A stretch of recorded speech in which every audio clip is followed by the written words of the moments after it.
Nós queremos compartilhar um pensamento, um devocional, uma breve palavra ao seu coração. E o título da nossa ministração é Não Somos Órfãos. Nós não somos órfãos. Se alguém mexer com você, está mexendo com seu pai. Nós não somos órfãos. Aleluia. Glória a Deus.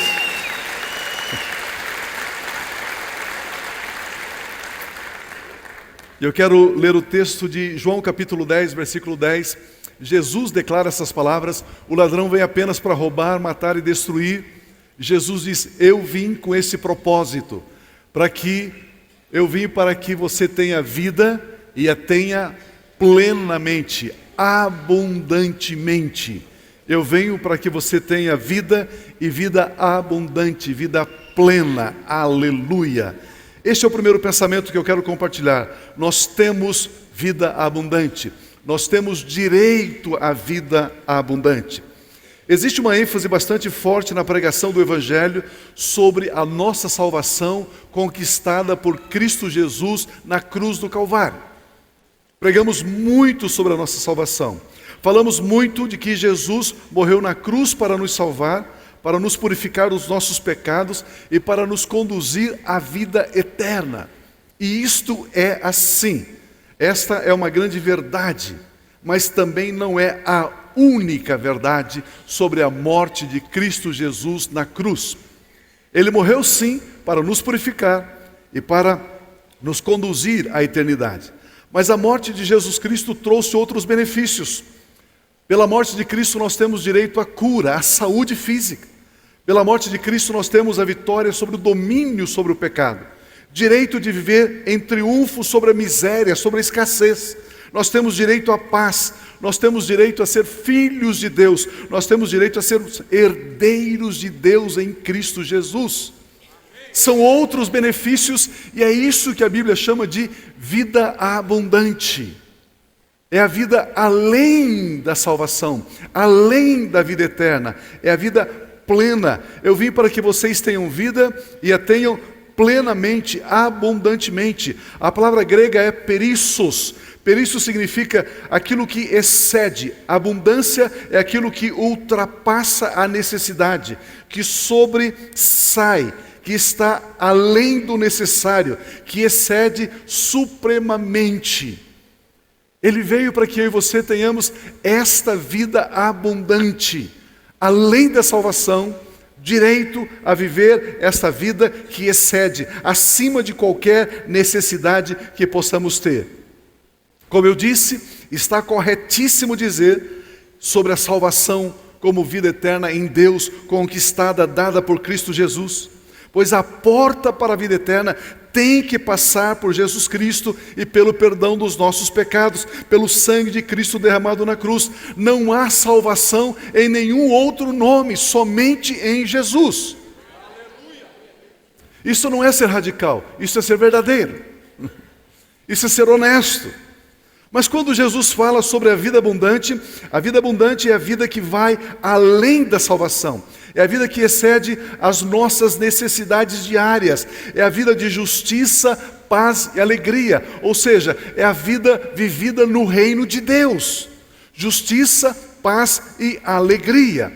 É a vida abundante. É a vida que supre as nossas necessidades e temos também para suprir as necessidades de outras pessoas. Isto é vida abundante. É viver com base naquilo que nós cremos e não viver naquilo que nós estamos vendo, porque aquilo que você vê passa, mas aquilo que você crê permanece. Precisamos aprender a cultivar essa vida pela fé. O justo vive pela fé. Nós andamos pela fé. Nós existimos pela fé. Por isso eu preciso começar a viver baseado naquilo que eu creio e não nas circunstâncias que está me cercando. Eu falo aquilo que eu quero ver. Eu não falo aquilo que eu estou vendo. Isto é começar a entrar, a permear esta vida abundante. Mas nós temos cometido um erro. Nós temos vivido aquém dessa vida abundante. E por algumas razões, Amados, o reino de Deus, a vida espiritual, ela tem princípios. E se eu desconheço, ou se eu quebro, violo um desses princípios, eu não vou obter o que esses princípios propõem, o que as promessas de Deus propõem. Por exemplo, como viver essa vida abundante? Um dos erros que nós cometemos é achar que o acesso a essa vida abundante se dá através de pessoas.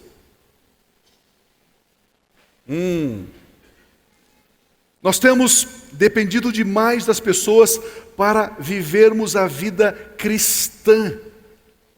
Lembremos que quem prometeu dar-nos vida abundante foi Cristo Jesus. Ele diz: eu vim para que você tenha vida e tenha essa vida abundante.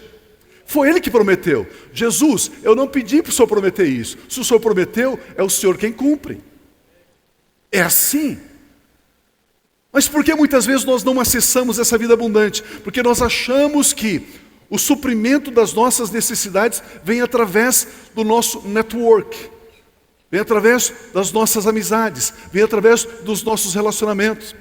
Eu acho que Deus só vai me abençoar se o pastor orar por mim, ou se o apacentador, o líder do meu grupo orar por mim. E não é assim. Aleluia. De vez em quando eu recebo alguns e-mails legais, mas um pouco apimentados, especialmente de líderes e pastores. Eles dizem: Pio, você tira a nossa autoridade. Pio, você dá muita autoridade ao povo, você dá muita corda aos membros da igreja.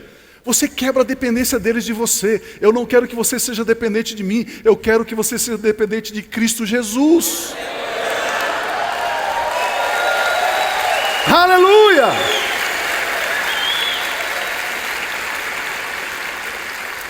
Ele disse: eu vim para que você tenha vida e vida abundante.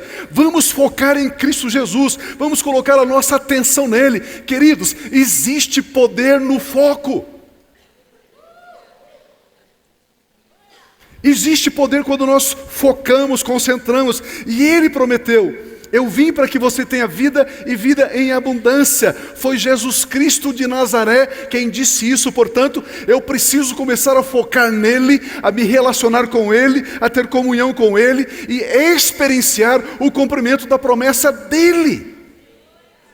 Como eu disse, nós cometemos o erro de pensar que é somente a oração do pastor fulano de tal que vai suprir aquilo que eu necessito. Não, não é. E aí o meu foco está em A, em B, em C, e eu não foco naquele que de fato pode me dar a vida abundante.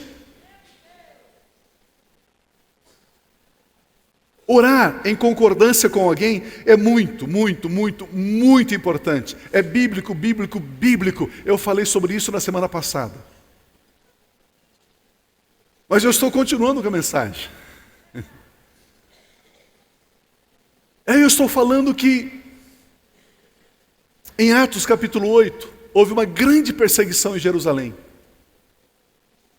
E o povo cristão, para salvar a sua própria vida, fugiu de Jerusalém.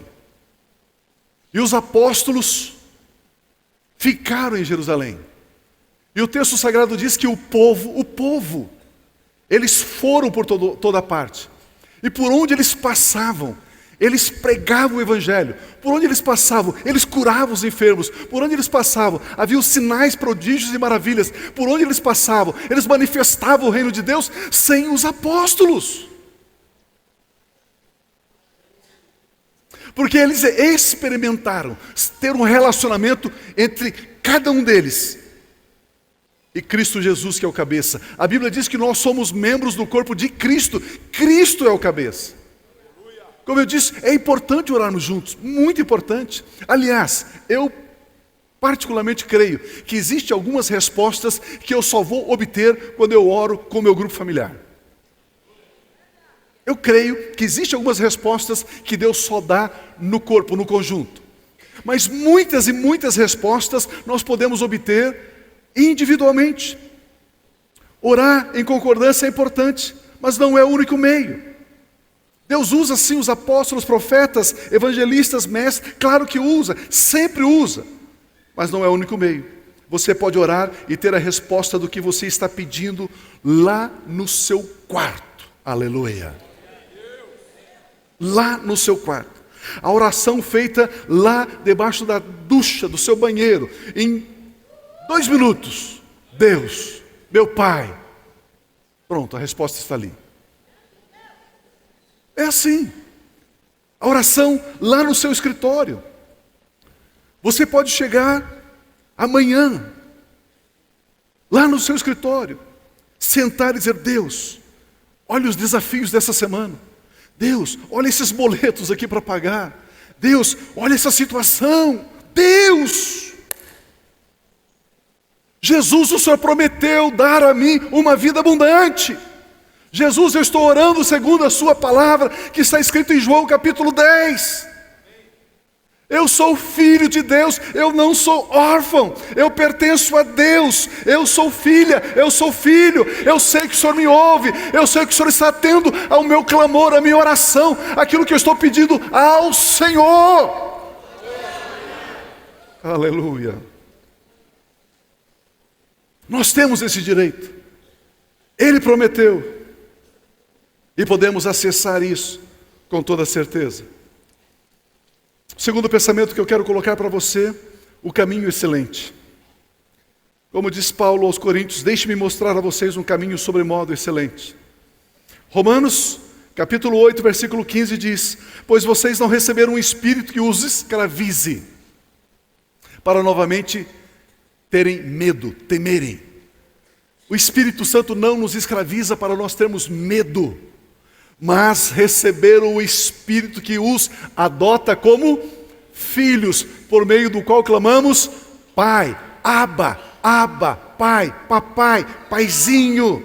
O Espírito Santo foi dado a mim e a você para nós chamarmos Deus de Pai, para nos conscientizar da justiça de Deus, de que nós estamos no estado perfeito, pertencemos a Deus, sim, pertencemos a Deus, e podemos chamá-lo de Pai, Papai, Paizinho.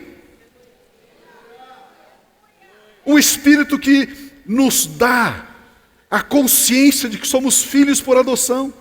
O Espírito Santo morando em você é a prova de que você é filho, filha de Deus. É a garantia de que você é filho, filha de Deus. Pio, mas eu não estou sentindo a presença do Espírito Santo. Você não vive baseado no que você sente, você vive baseado no que você crê. Aleluia!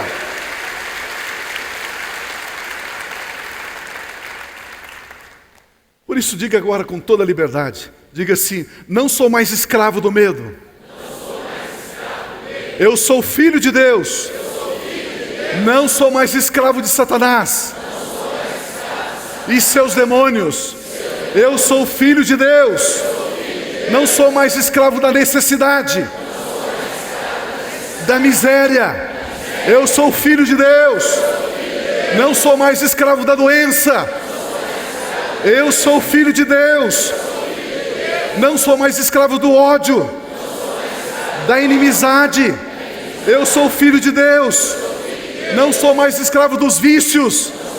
Eu sou filho de Deus.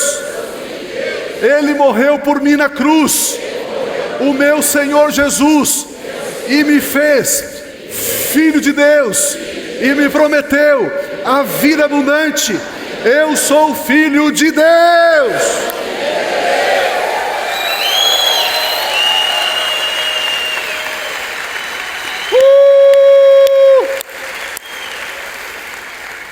Se existe algo central para começarmos a desfrutar de uma vida abundante, é estarmos radicalmente convencidos até os ossos de que Deus é nosso Pai.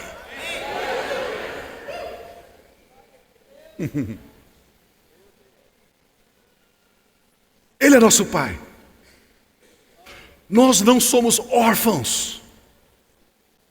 Antes da vinda de Cristo Jesus, a humanidade jamais podia chamar Deus de Pai, jamais.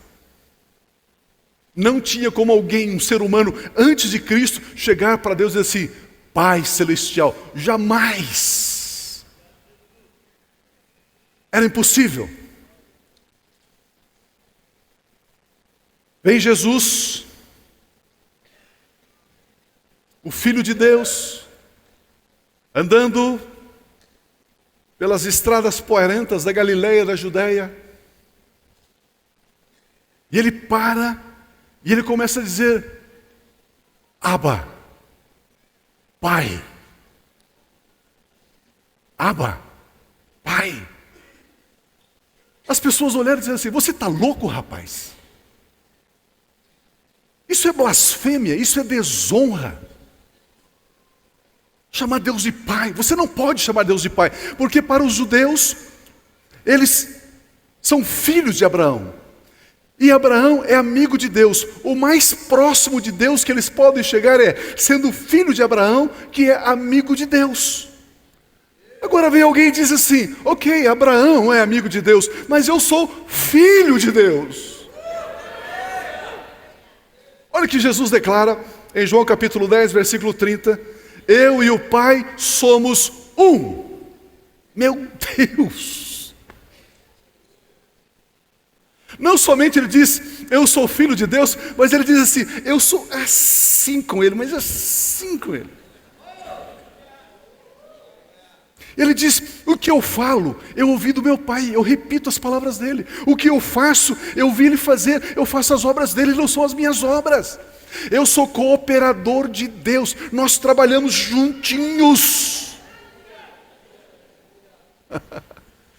Eu e o Pai somos um.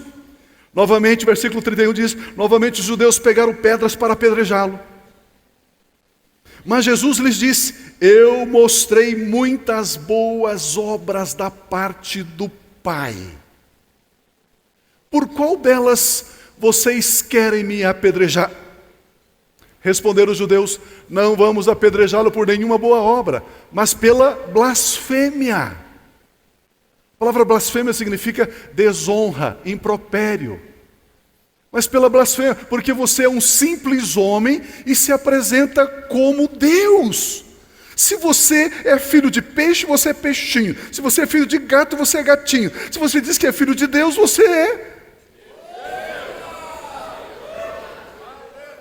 E você se apresenta como Deus. Olha o que Jesus responde para eles. Jesus lhes respondeu, não está escrito na lei de vocês?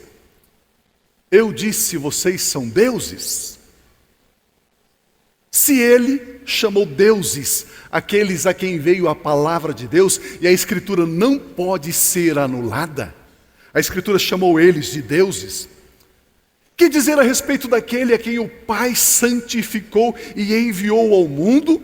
Então por que vocês me acusam de blasfêmia? Porque eu disse, sou filho de Deus?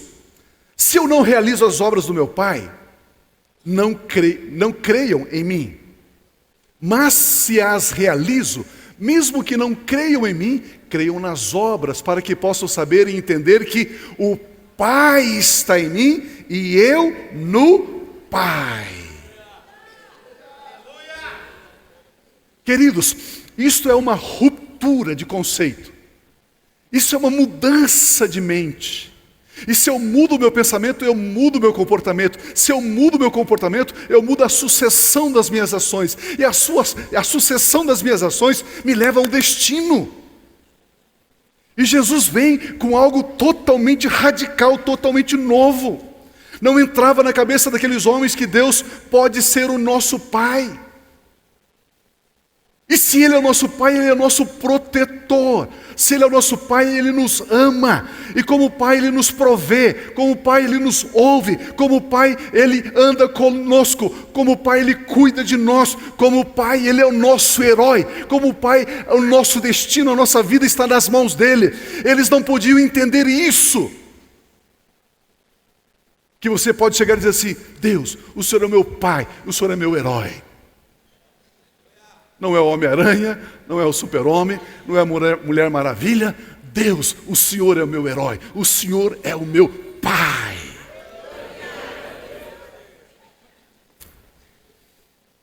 Quando Jesus apresenta essa verdade, Eles ficam chocados. Quando Jesus chama Deus de Pai, eles disseram que Jesus estava proferindo um insulto, uma blasfêmia, uma desonra a Deus. Mas Jesus Cristo estava dizendo quem Ele é. Ele diz: eu sou filho de Deus. E quando nós cremos que Jesus Cristo morreu na cruz para nos limpar dos nossos pecados, a vida de Cristo passa a ser a nossa vida. E quando eu creio que Jesus me purificou pelo sangue da cruz, eu aceito isso, aceito a obra, eu sou uma nova criação, eu passo a existir em Cristo, eu passo a ter a vida de Cristo. Ele diz: eu vim para que você tenha a minha vida, a vida abundante. E quando o Pai olha para mim, Ele me vê como se Ele estivesse vendo o próprio Filho. Queridos, isso não entrava na cabeça deles. Não pode. Não pode, isso é demais. Por isso Paulo escreve aos Romanos no capítulo 16, capítulo 8, versículo 16, o próprio Espírito Santo testifica, testemunha ao nosso espírito que seremos ou já somos? Somos filhos de Deus. O Espírito Santo, Ele dá testemunho dentro de nós, dizendo: você é filho de Deus. Essa é uma das obras do Espírito Santo. Muito legal você ter o reteté, muito bom você virar cambalhota, muito bom você pendurar no lustre da igreja, muito bom, está tudo certo. Não tem nada errado com isso. Pode virar cambalhotas, pode correr, pode pular, pode gritar, está tudo certo. Mas saiba, antes de qualquer grito, o Espírito Santo está dentro de você para dizer: você é filho de Deus. Aleluia!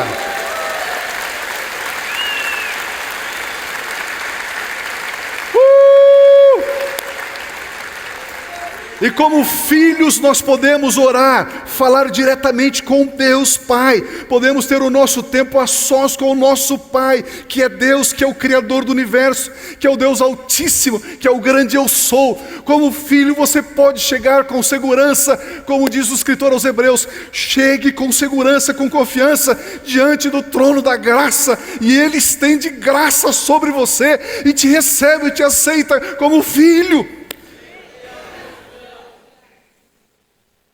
Aleluia. Meu Deus. Os discípulos de Jesus queriam aprender a orar. Claro. Quem é que não quer aprender a orar? A Bíblia Sagrada diz que a oração de um justo, ela é poderosa e eficaz. Quem não quer uma ferramenta poderosa e eficaz? Imagina. Quem que não quer uma ferramenta poderosa e eficaz? Os discípulos vendo Jesus orar, e vendo Ele multiplicar pães, multiplicar peixes, eles viam Jesus passar horas em oração na presença do Pai, chamando Abba, Pai, Abba, Abba, Abba, Papai, Papai. Ele levantava ali, Ele acalmava a tempestade. Ele fazia as obras do Pai. Os discípulos vendo isso, disse: Senhor, ensina-nos a orar. Nós precisamos saber usar essa ferramenta chamada oração. Era isso que os discípulos estavam querendo. Eles estavam dizendo: Jesus, é muito bom distribuir pães e peixes que o Senhor ora e se multiplica, mas nós não queremos peixe somente, Jesus, nós queremos aprender a pescar. Se eu sei orar, se eu aprendo a orar, eu tenho uma ferramenta poderosa e eficaz. E os discípulos estavam dizendo: Jesus, ensina-nos, ensina-nos. Então em Mateus capítulo 6, depois que eles pediram no versículo 9, Jesus disse: vocês orem assim: Pai nosso que estás nos céus, santificado seja o teu nome, venha o teu reino, seja feita a tua vontade, assim na terra, aqui na terra, assim como ela é feita no céu. Dá-nos hoje o nosso pão de cada dia. Jesus nos ensina que a oração deixou de ser um ritual de sacrifício. Eu disse, no Velho Testamento, não era possível alguém chegar na presença de Deus chamando-o de Pai, impossível. Todas as pessoas no Velho Testamento, para ser aceita diante de Deus, tinha que oferecer um sacrifício. Somente através de sacrifícios é que o homem podia se aproximar de Deus, de Elohim, de El Shaddai, do Adonai. Somente assim. Não havia nenhuma possibilidade do homem chegar diante de Deus sem uma oferta, sem um sacrifício, sem que sangue fosse derramado. Não havia nenhuma possibilidade. Por isso que hoje muitos pastores, muitos pregadores, muitos crentes fazem uma confusão terrível. Pegam essas experiências do Velho Testamento e querem aplicar no Novo Testamento como se Jesus não tivesse existido. Senhor, aqui está o meu sacrifício, agora eu sei que o Senhor vai me abençoar. Daí que vem essa mentalidade. Irmão, você quer ser abençoado essa semana? Pega uma oferta de sacrifício, uma oferta de sacrifício. Vem aqui, coloca no altar. Aí Deus... Fazer isso é anular a obra de Cristo.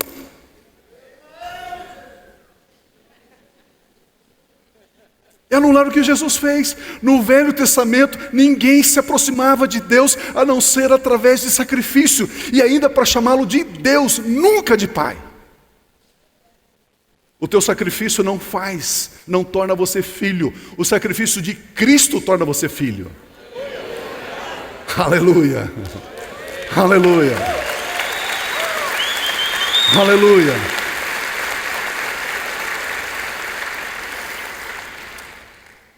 E Jesus nos ensina aqui a oração. A oração deixou de ser esse ritual de sacrifício e passou a ser relacionamento entre nós filhos e Deus, o nosso Pai.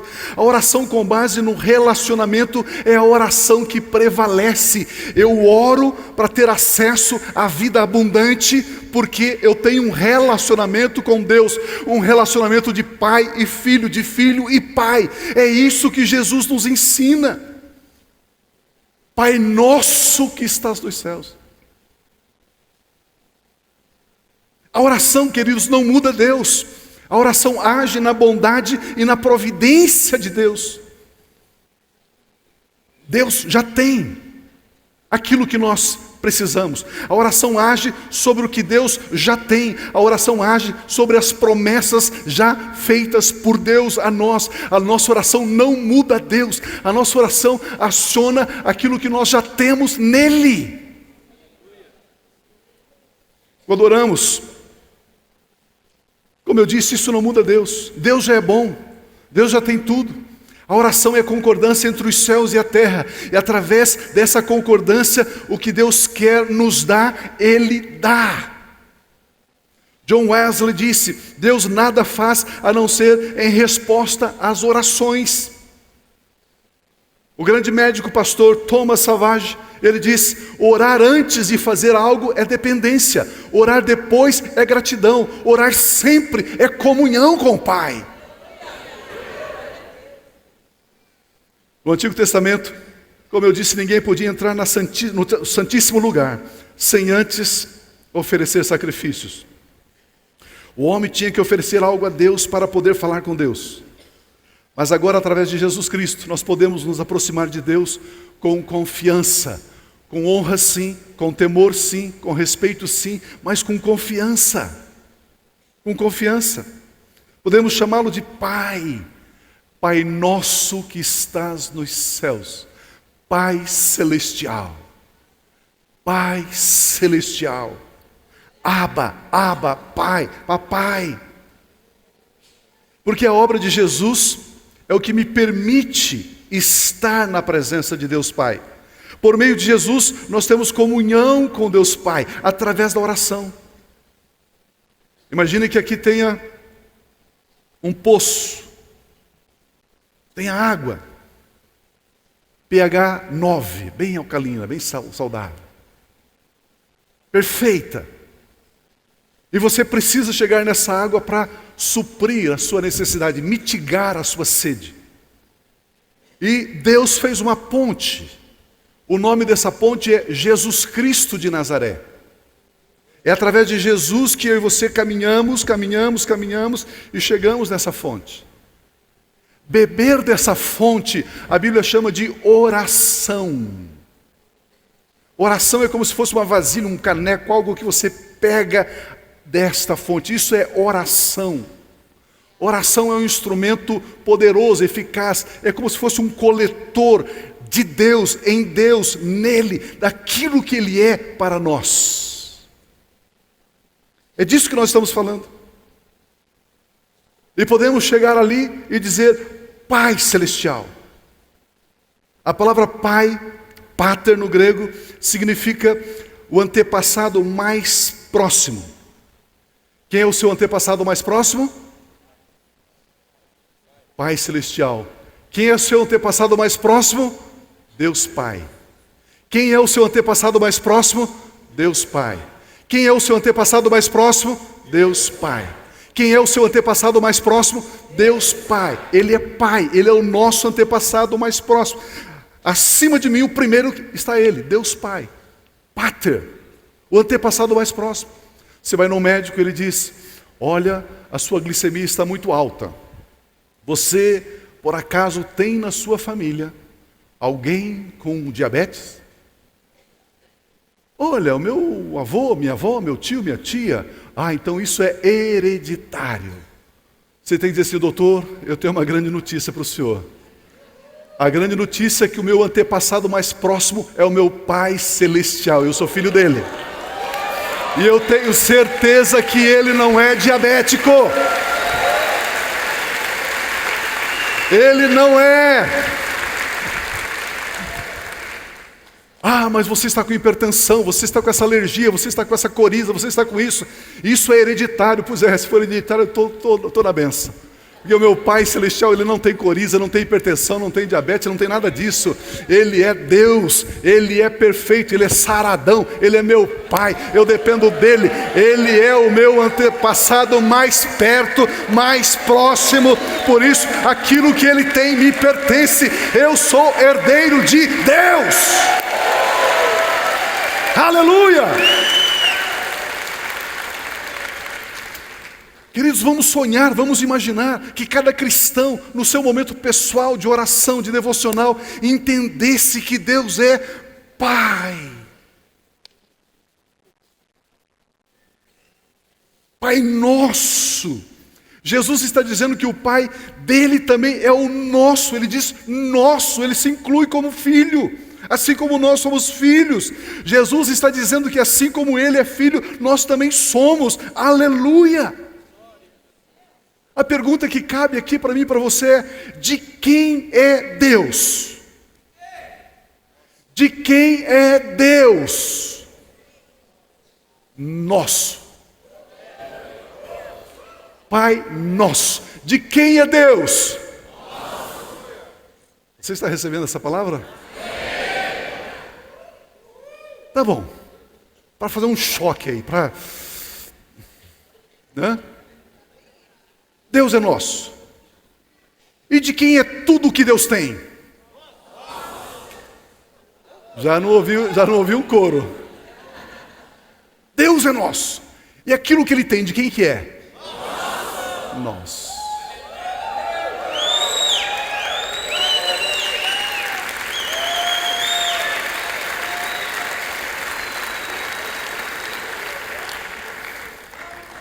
Queridos, precisamos entender isso. Isso precisa entrar em nós. A paternidade de Deus é o início do entendimento, da compreensão de toda a Escritura. Precisamos entender isso. Os filhos não têm nenhuma dificuldade em entender que tudo que os pais têm pertence a eles. Vai para um aniversário, para um casamento, vai lá e pega a gravata do pai. Não é assim? Você já usou a gravata do teu pai alguma vez? E se o pé está no mesmo tamanho, de repente você sai com o sapato do pai. Não é assim? O sapato da mãe, com a bolsa da mãe, com o lenço da mãe. Não é assim? Não tem dificuldade alguma em abrir a geladeira e se servir do que está lá. Precisamos entender isso para entendermos tudo sobre a Bíblia. Precisamos entender a paternidade. Pai nosso que estás nos céus. Jesus nunca chamou Deus de Deus a não ser na cruz. Ele diz Elohim, Elohim. Mas ele sempre chamava Pai, Papai, Abba. Abba, Pai, Papai, sempre, sempre, sempre. O filho não chama o pai pelo nome. Senhor Paulo, tudo bem? Senhor Antônio, tudo bem? O filho chega para mim e diz, Senhor Pio, tudo bem? Filho, você está me estranhando? Está com febre? Que negócio é esse? Os filhos chamam de pai, papai, papi, paizinho, pai, pai. Algumas vezes, ei velho, vem aqui. Não é assim? Não. Por isso nós declaramos que cristianismo não é uma religião. Jesus não veio fundar uma nova religião. Jesus veio restaurar, estabelecer uma relação entre Deus Pai e nós, seus filhos. Isso não é religião, isso é relação, isso é comunhão, isso é comunicação, isso é intimidade, família de Deus. Queridos, precisamos entender isso. Antes de você ser um empresário, um funcionário, um esposo, uma esposa, um estudante, antes de você ser aquilo que você faz, você é filho de Deus. Entenda isso. Antes de eu exercer o pastorado, o apostolado, eu sou filho de Deus. O dia quando nós pararmos com o nosso trabalho, com as nossas atividades, não sou mais dentista, não sou mais médico, não sou mais advogado, não sou mais funcionário, não sou mais isso, não sou mais aquilo, você continua sendo filho de Deus. O dia que você deixar esse corpo aqui na terra, você continua sendo filho de Deus. Tudo passa, mas a nossa filiação de Deus não passa. Creia nisso, receba isso. Continuamos a ser filhos de Deus. Grite aleluia, pelo menos.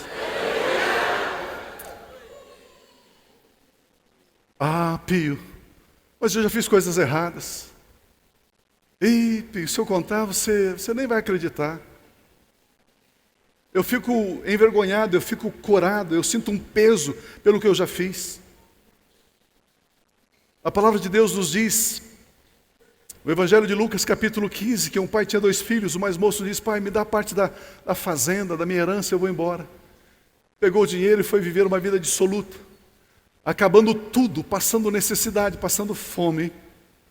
Olha o que diz no versículo de 17, caindo em si ele disse, quantos empregados de meu pai têm comida de sobra, e eu aqui morrendo de fome. Aqueles que não são filhos têm comida de... Aqueles que não são filhos têm comida de... Quanto mais os filhos. E eu aqui, morrendo de fome. Olha o versículo 18. Eu me porei a caminho e voltarei para meu pai.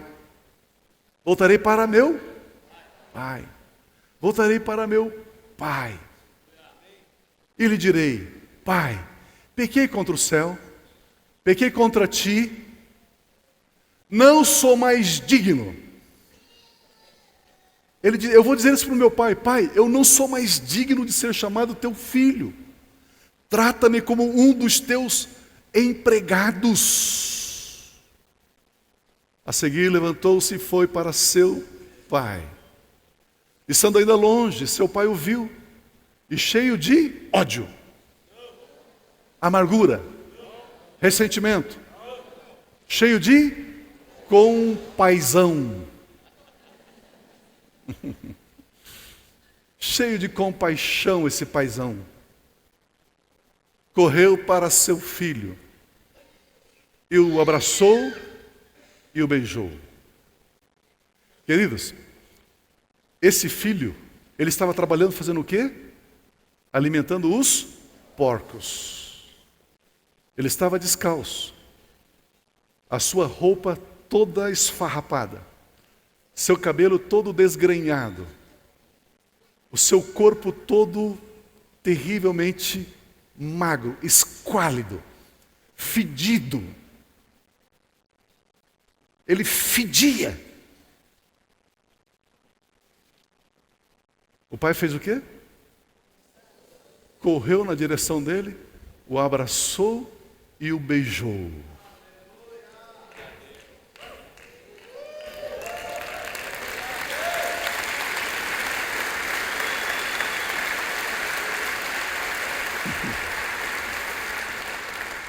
O pai registrou, notou, contabilizou o estado de miséria, de dor, de sofrimento, de erro, de fracasso, de pecado? Não.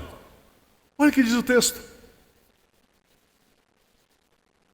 O filho lhe disse aquilo que o filho havia decorado, proposto: pai, pequei contra o céu e contra ti, não sou mais digno de ser chamado teu filho, faze como... Ele não continuou a frase, o pai interrompeu.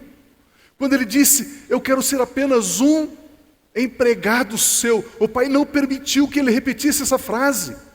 O pai interrompeu. Olha o que o pai disse.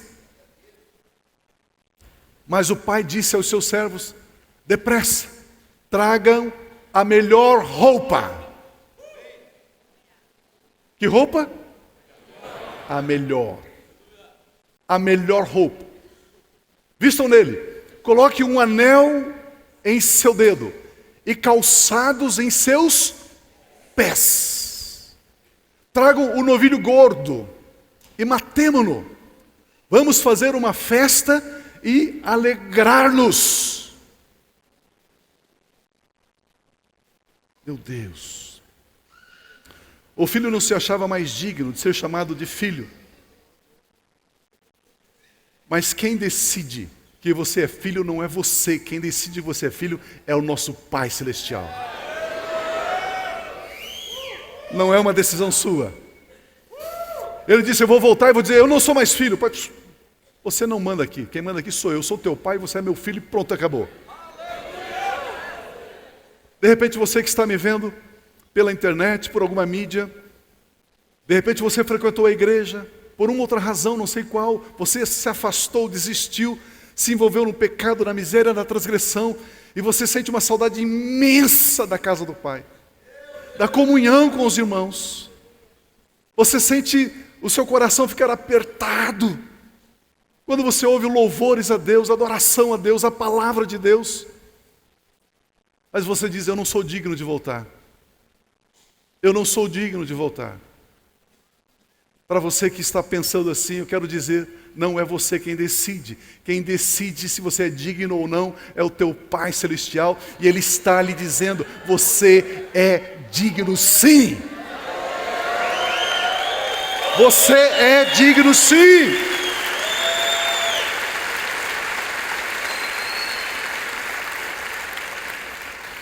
Saiba que o Pai está esperando você com a roupa, a melhor roupa que vai lhe dar de volta a dignidade. Ele tem sapatos que lhe dará de volta a autoridade para você pisar serpentes e escorpiões e sobre todo o poder do inimigo, e nada vai causar dano em você. Saiba que Ele tem um anel que lhe dará de volta a autoridade de filho. Ele tem pão, Ele tem bezerro cevado que lhe dará de volta a satisfação. Ele tem música em casa que lhe dará de volta a alegria, a dança e o júbilo. Na casa do Pai, você é sempre filho e filha. Ele nunca vê você indigno, indigna, sujo ou não sujo. Ele sempre vê você com os olhos de amor, com os olhos de graça, com os olhos paternos. Esta é uma das obras do Espírito Santo, dizer que você é filho, você é filha, e ninguém e nada vai lhe tirar esse direito que Deus te deu. Nós somos a justiça de Deus em Cristo Jesus. Meu Deus!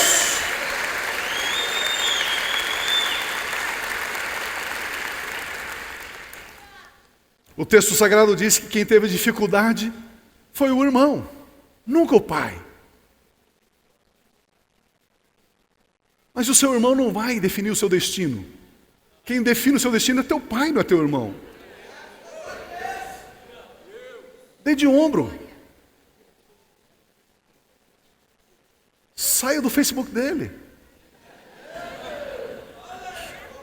Deleta. Romanos 8,16 diz: o próprio Espírito Santo testemunha ao nosso espírito que somos filhos de Deus. Somos o quê? filhos de Deus. Quando o diabo se levanta contra você, você precisa saber, ele sabe, mas você não sabe, que ele está se levantando contra o seu pai. Quando o diabo, alguém se levantar contra você, diga assim: ei, não é contra mim não, fala com o papai. Papai, resolve isso aqui. Deixe na mão dele. Você não é órfão, você não é uma pessoa desprotegida. O mal não vai fazer de você o que ele acha que ele pode fazer de você. Você tem um Deus, o Deus dos exércitos, o Deus todo-poderoso, um Deus que nunca perdeu uma batalha e jamais perderá, o Deus que criou todas as coisas. Ele é seu Pai e Ele te ama. O braço de graça está sobre a sua vida, sobre a sua casa, sobre a sua empresa, sobre os seus negócios, sobre os seus pertences, e absolutamente nada vai arrebatar você das mãos dEle. Meu Deus!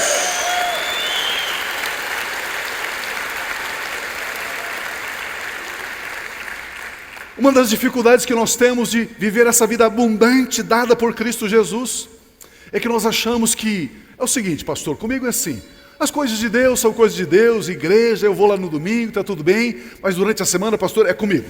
Sou eu que arregaço as mangas, sou eu que faço a coisa acontecer. Você está enganado.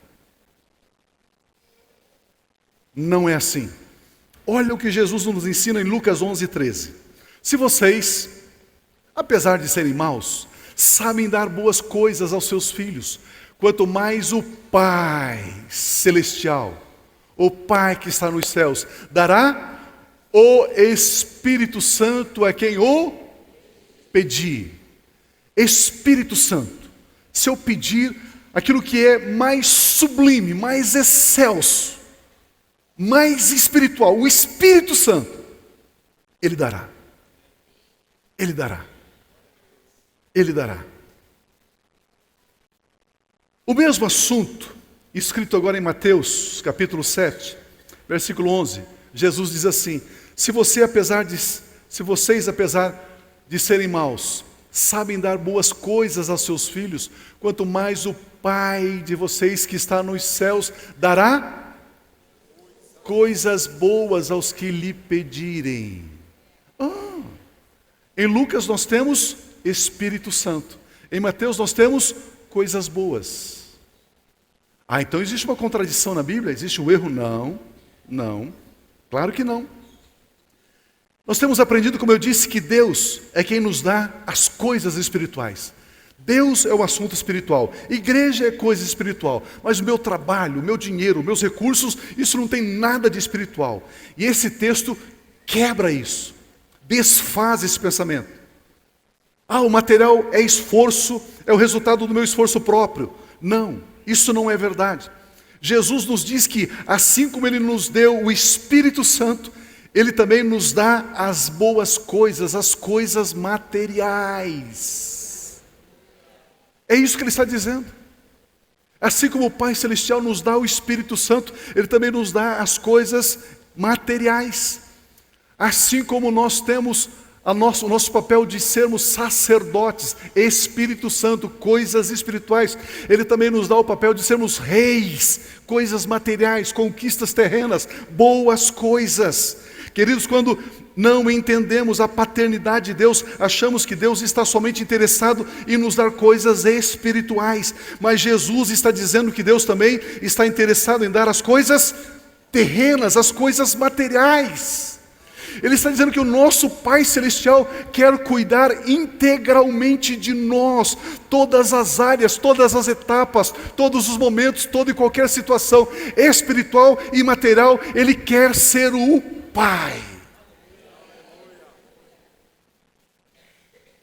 Nós não somos órfãos. Nós não estamos abandonados. Deus é o nosso Pai e nos concede desde o mais sublime, que é o Espírito Santo, até as coisas mais simples, um cafezinho.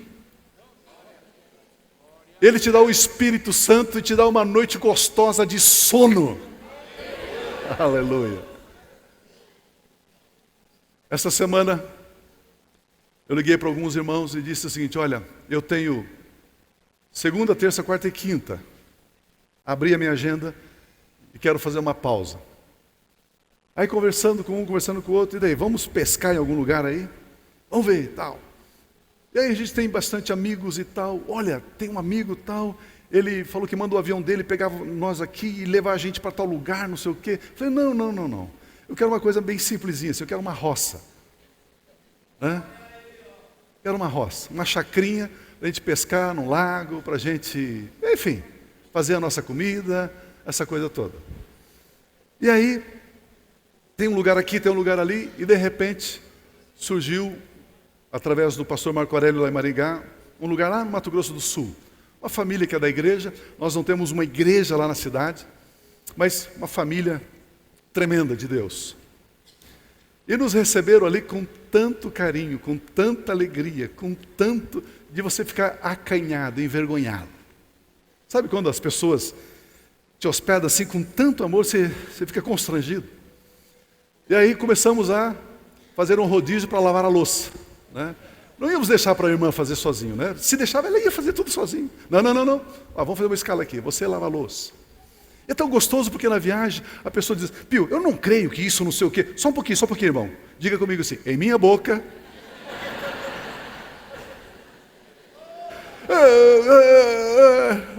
Vocês imaginam. E gostoso porque, meu Deus, como esses homens roncam. Misericórdia. E aí é o seguinte, o jantar nós vamos fazer o jantar, né? E fomos lá, e cozinhamos e tal, e como é uma casa, uma fazenda, uma propriedade, não é? Aí não importa onde seja a cozinha, a mulher tem ciúmes, não tem, da cozinha? Tem, não tem? Mas entramos lá, né? Mandar licença aí e tal, ajudamos a fazer o jantar, fizemos você gosta de bacalhau? Meu Deus! Hein? Fizemos um bacalhau gostoso, um jantarzinho gostoso. Mataram um carneiro para a gente. Mataram um carneiro. E aí, o rapaz lá da fazenda estava serrando o carneiro no meio assim. Falei, daqui, deixa eu dar uma mão, deixa eu dar uma ajuda. Peguei lá, aí filmaram, disseram assim, Pio, nós temos algo contra você agora. Olha o que você faz com as ovelhas.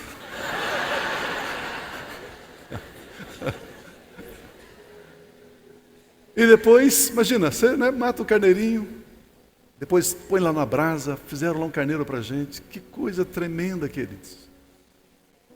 Coisa tremenda. Ele nos dá o Espírito Santo e nos dá as coisas simples.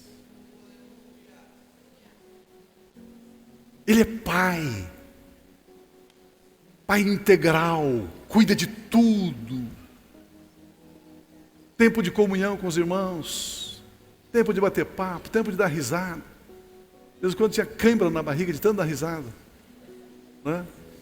Eu comentei com o pastor lá, falei, olha, não marque nada aí, porque a última vez que eu estive nessa região, Pio, nós podemos marcar uma reunião à noite aqui, numa sala de um hotel aqui? Claro, é uma família que tem lá. Tinha perto de 80 pessoas à noite na reunião. Eu falei, meu Deus do céu. Falei, então olha, não marque nada, mas mesmo assim, eu acho que eu preguei o quê? Umas 20 horas, mais ou menos. Né? Falando com os irmãos, e trocando, abrindo a Bíblia, e compartilhando e conversando. Ele nos dá o Espírito Santo, e também nos dá as boas coisas. Ele cuida de todas as áreas. Ele cuida de todos os pontos da nossa vida. Ele é o nosso Pai Celestial. Ele está interessado em cada detalhe da nossa vida. O desejo do nosso coração é que hoje aprendamos que nós não somos órfãos. Jesus Cristo veio para nos dar vida e vida em abundância. Temos a vida de Cristo Jesus, o Filho de Deus, por isso nós somos filhos de Deus. Deus é o nosso Pai Celestial. Amanhã pela manhã, quando você acordar, abrir os seus olhos, diga, Pai Celestial, Pai nosso que está nos céus. Saia da sua cama para viver o seu dia com essa convicção da paternidade de Deus. Faça os seus negócios, sabendo que você está amparado, zelado e cuidado pelo Pai Celestial. E assim, nós podemos começar a experimentar esta vida abundante que foi dada por Cristo Jesus a mim e a você.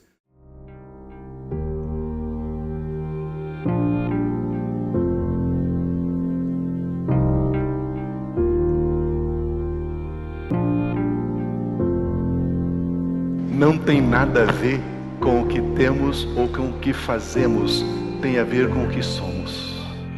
A mesma vida que Jesus tem, a mesmíssima, a mesma natureza, a mesma essência, a mesma vida, a vida incriada, o Zoe, a vida eterna, a mesma vida Deus colocou dentro de você.